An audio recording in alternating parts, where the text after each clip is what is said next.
চৌধুরীয় গণমানুষের আধ্যাত্মিক ও রাজনৈতিক আবার গণমানুষের প্রিয় সংগঠন ইসলামী আন্দোলন বাংলাদেশের মোহতারাম আমির আমিরুল মুজাহিদিন আলহাজ মুফতি সৈয়দ মোহাম্মদ রেজাউল করিম পীর সাহেব চরমায়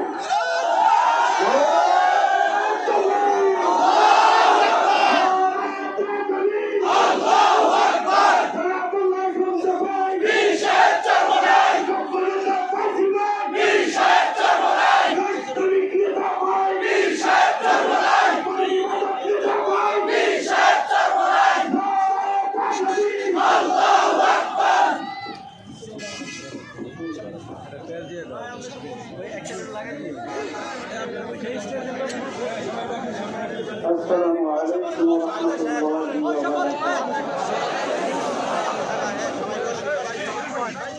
الحمد لله وكفى وسلام على عباده الذين اصطفى. أما بعد فأعوذ بالله من الشيطان الرجيم. بسم الله الرحمن الرحيم. ظهر الفساد في البر والبحر بما كسبت أيدي الناس. صدق الله العلي العظيم. সবাই বলুন শরীফ করি وحبيبنا ومولانا محمد صلى الله عليه وآله وسلم. ইসলামী আন্দোলন বাংলাদেশ রাজের উপজেলা শাখা কর্তৃক আয়োজিত আজকের সমাবেশের সভাপতি, মঞ্চের কেন্দ্রীয় দায়িত্বশীল সহ বিভিন্ন পর্যায়ের দায়িত্বশীল, সামনে উপস্থিত বিশেষ করে ইসলাম দেশ কেন্দ্রীয় আমার ছাড়া, রাজনীতি শব্দের অর্থ রাজনীতি। রাজনীতি মানুষ করবে কেন? শান্তির লক্ষ্যে। বাংলাদেশের স্বাধীনতার বয়স ৫৩ বছর চলছে। যেই আশা, যে চিন্তা নিয়ে এদেশের লক্ষ লক্ষ মানুষ জীবন দিয়েছিল, বন্ধ হয়েছিল, মূলত ৩টা স্লোগান: সাম্য, সামাজিক ন্যায় বিচার প্রতিষ্ঠা, মানবিক মর্যাদা। কিন্তু যাদের মাধ্যমে ৫৩ বছর দেশ চলছিল, এদের মাধ্যমে মূলত আমরা একটাও পাইনি। বরঞ্চ আমরা তাদের মাধ্যমে কি পেয়েছি? এই বাংলাদেশ তামাম দুনিয়ার ভিতরে ছোট্ট একটা দেশ। এদের পরিচালনায় এই দেশকে একবার নয়, দুইবার নয়, 5 ভাগ তামাম দুনিয়ার মধ্যে চোরের দিক থেকে ফাঁস করেছে। আমরা কি পেয়েছি আপনারা দেখেছেন? এই স্বাধীনতার ৫৩ বছর বয়সে যে দেশের ভিতরে শতকরা প্রায় ৯২ জনের মতো মুসলমান বসবাস করে, কিন্তু সেই দেশের মধ্যে মুসলমান আলেম ওলামা তারা স্বাধীনভাবে তাদের কথাটুকু পর্যন্ত বলার সুযোগ পায়।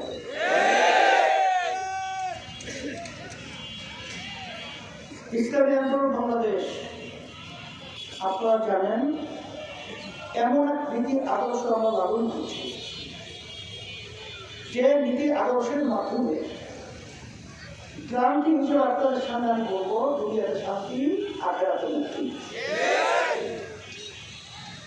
তার বাস্তবতা হলো এই বাংলাদেশের ৫৩ বছর বয়সে বহু উত্থান পতন হয়েছে, কিন্তু আল্লাহর রহমত, আপনাদের দোয়ায় ইসলামী আন্দোলন বাংলাদেশ কখনোই নিজেদের ব্যক্তি স্বার্থের জন্য আমরা কখনোই ইসলামকে নিচে রেখে দেশকে এক পর্যায়ে ধ্বংসাত্মক পর্যায়ে পৌঁছাবার জন্য কখনোই কোনো স্বার্থন্বেষী মহলের সঙ্গে আঘাত করে নাই। আপনারা দেখেছেন যে বাংলাদেশের মধ্যে 92 জনের মধ্যে মুসলমান বসবাস করে।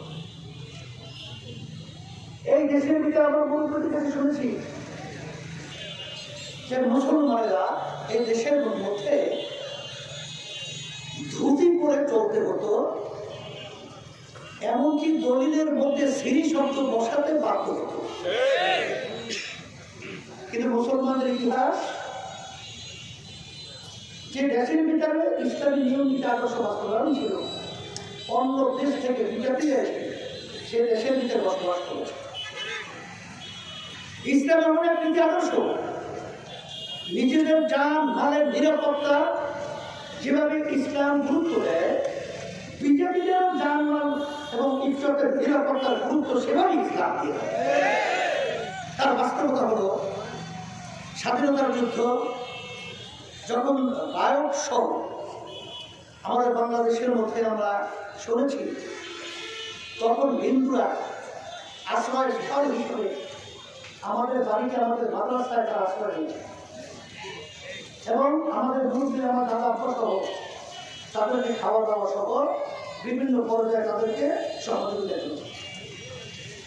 তার বাস্তবতা এখন সর্বদাই দেখবেন যে আমি যখন 2003 সালে চেয়ারম্যান হিসেবে প্রার্থী হয়েছিলাম, তখন হিন্দুদেরকে ভুল বোঝানো হয়েছিল যে আমি যদি চেয়ারম্যান হই তাহলে তাদের মন্দির নাকি ভাইয়ে ফেলে ফেলে যাবে।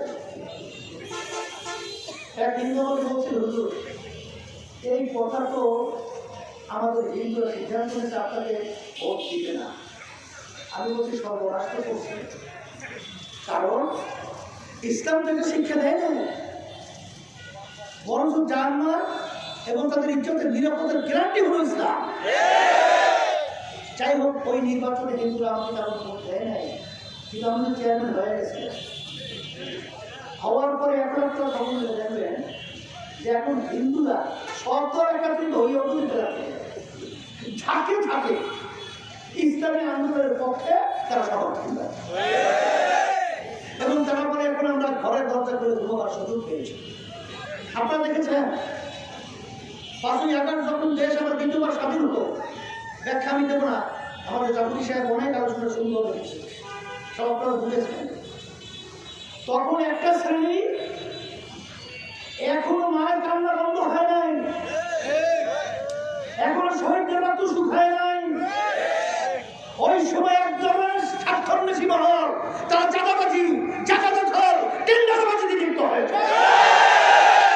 আর তখন ইসলামী আন্দোলন বাংলাদেশ সহ সহযোগী সংগঠনগুলো তখন তারা বিজেপিদের মন্দির, তাদের জানমাল, ইজ্জতের নিরাপত্তার দায়িত্ব পালন করেছে।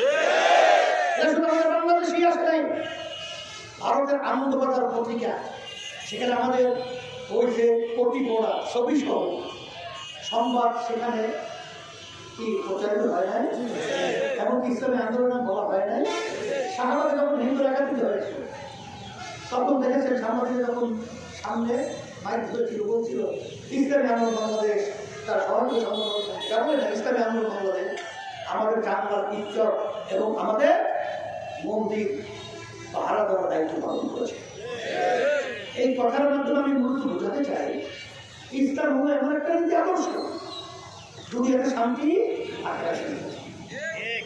যখন আমরা দেখলাম যে আমাদের দেশটা এখন আমরা স্বাধীন, ঠিকই আমরা বলি 71, কিন্তু আসলে আমরা স্বাধীনতা পাই নাই এবং দিনের দিন এই দেশটা কিন্তু আমাদের ভারতের পরম রাজ্যে পরিণত হয়েছে।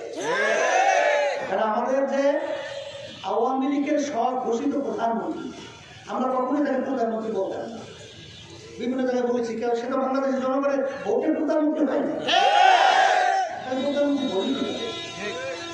যাই হোক, সে কি করল, মোদী এখনো শপথ গ্রহণ করে নাই। সে এক কথায় আধারের মধ্যে, অন্ধকারের মধ্যে তার সঙ্গে চুক্তি করে প্রায় 10টার মতো সমঝোতা চুক্তি স্বাক্ষর করেছে। একটা চুক্তিও বাংলাদেশের একেবারে কিঞ্চিত কোনো স্বার্থ রক্ষা হয় না, বরং সব স্বার্থগুলোই ভারতকে দিয়ে আসে। এটা যখন আমরা দেখেছি, আর আলহামদুলিল্লাহ যখন আমাদের বাংলাদেশের ভবিষ্যৎ ছাত্ররা যখন তারা ন্যায্য একটা দাবি আদায়ের লক্ষ্যে যখন তারা কোঠা সংস্কারের দায়িত্ব স্লোগান করেছে, তখন আমরা দেখেছি নির্বিচারে এই ভবিষ্যৎ প্রজন্ম সন্তানগুলোকে পাখির মতো গুলি করে যখন রাস্তায় ফেলে দেয়, তখন আমরা বসে থাকতে পারি না। এটা সহ্য করা যায় না। তখন ইসলামী আন্দোলন বাংলাদেশ সর্বপ্রথম রাজনৈতিক ব্যানারে কেউ সাহস পায় নাই। আমরা তখন ইসলামী আন্দোলনের রাজনৈতিক ব্যানারে সর্বপ্রথম এই অন্যায়ের প্রতিবাদে ন্যায়ের পক্ষে আমরা রাজপথে নেমেছিলাম। আপনারা দেখেছেন ইসলামী আন্দোলন বাংলাদেশের সহযোগী সামান্য ধারাবাহিকভাবে আমরা আলহামদুলিল্লাহ কার্যক্রম পরিচালনা করছিলাম। আল্লাহ শেষ করিয়ে দিয়েছে, পালিয়ে গেছে, ঠিক না? এখন আমার কখনো এতটুকু যে এখন আমাদের বাংলাদেশ স্বাধীন তো হয়েছে, কিন্তু আবার ঘুরে ফিরে আবার যেন এই জালিমরা আমাদের দেশ পরিচালনার দায়িত্ব না পায়, এই জন্য আমাদের দায়িত্ব আছে না। এই দায়িত্ব হিসেবেই আসলে আপনাদেরকে আমি বলবো, দুনিয়াতে শান্তি আকাদের মুক্তির লক্ষ্যে আমরা এই বাংলাদেশে বহু কিছু দেখেছি। অনেক সময় সুন্দর সুন্দর কথা বলেছে, কিন্তু দেশের জন্য কে কি করেছে সেটা আমাদের জানা রয়েছে। যখন ভারত সরকার সিদ্ধান্ত নিয়েছিল বাংলাদেশকে মরুভূমি বানাবে, তখন আমাদের দেশের জনগণকে আমরা দেখেছি কেউ কিন্তু রাস্তায় রাজপথে ওইভাবে কেউ নামে নাই, নামতে আমরা দেখি। কিন্তু ইসলামী আন্দোলন বাংলাদেশ লক্ষ্যের মতো নিয়ে ঢাকা থেকে লং মার্চ করে আমরা সেই সিলেট জমিগঞ্জ পর্যন্ত পৌঁছেছিলাম। ভারত সরকার বাধ্য হয়ে বলেছিল বাংলাদেশের ক্ষতিকারী বাদ নির্মাণ আমরা করলাম। আলহামদুলিল্লাহ বাধা হয় না। শিক্ষা সিলেবাসের কথা শুনেছেন, এখানে ইসলাম বলতে সবকিছু সব উঠিয়ে ফেলছিল। যেখানে নাস্তিক মনে বানাবার জন্য সন্তানদেরকে প্রক্রিয়া শুরু করেছিল, ট্রান্সজেন্ডারের মাধ্যমে পশু বানাবার প্রক্রিয়া শুরু করেছিল, তখন ইসলামী আন্দোলন বাংলাদেশ এর প্রতিবাদে সারা দেশব্যাপী যখন আমরা আন্দোলন সংগ্রাম করেছি, ওই পাঠ্যসূচি থেকে সেই বই সরাতে বাধ্য হয়েছে। আপনারা দেখেছেন। এখন কথা হলো এতটুকু যে আসলে মূল ব্যাপার হলো এই, আপনাদের রহমতুল্লাহ এলাকে কথা বলতেন, কেউ তেঁতুল গাছ লাগিয়ে মিষ্টি আম যদি খেতে চায়, এটা যেরকম অসম্ভব, দুষ্ট লোক দিয়ে দুষ্ট নীতি আদর্শ দিয়ে কখনোই যদি আম খেতে চায় মিষ্টি, কখনোই সম্ভব না। আমাদেরকে মিষ্টি আমের বীজ রোপণ করতে হবে। ইসলামী আন্দোলন বাংলাদেশ আল্লাহ রহমত আপনাদের দোয়ায় এখন কিন্তু একটা ছোট্ট দল না, সারা বাংলাদেশে 300 আসনে প্রার্থী দেওয়ার মতো যোগ্যতা আল্লাহ আমাদেরকে দান করেছে। ইসলামী আন্দোলন বাংলাদেশ এখন কিন্তু আল্লাহ রহমত আপনারা দেখেছেন, যখন বাতিল নাস্তিক দেশদ্রোহীরা যখন কোনো নীল ষড়যন্ত্র নিয়ে বাংলাদেশকে ধ্বংস করার প্রক্রিয়া করে, ইসলামী আন্দোলন বাংলাদেশ যখন আলহামদুলিল্লাহ রাজপথে তার প্রতিবাদ আসে, তখন বাতিলদের কলিজা থরথর করে কাঁপতে থাকে।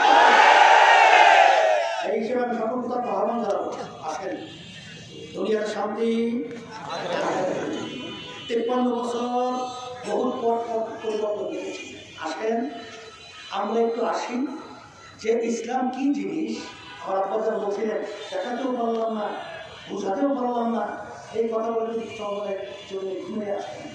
আমি বলবো আসেন দুনিয়ার শান্তি আকাদের মুক্তির লক্ষ্যে ইসলামী আন্দোলন বাংলাদেশ, আমি আপনাদেরকে দাওয়াত জানাচ্ছি, আসেন সকলে একাত্রিত হই দেশ গড়ার কাজে এবং আমাদের ধর্মীয় কার্যক্রম স্বাধীনভাবে আমরা যারা পরিচালনা করতে পারি। হিন্দু সহ অন্যান্য ধর্মাবলম্বী তাদের ধর্মীয় কার্যক্রম যেন অবাধে স্বাধীনভাবে পরিচালনা করতে পারে, এরকম একটা ক্ষেত্র তৈরি করার আহ্বান রেখে আমি আমার আলোচনা শেষ করছি। আর আজকে সুন্দর পরিবেশ যারা তৈরি করেছেন, কষ্ট করেছেন, সাংবাদিক সহ প্রশাসন সহ আমার ভাইদেরকে ধন্যবাদ জানিয়ে শেষ করছি।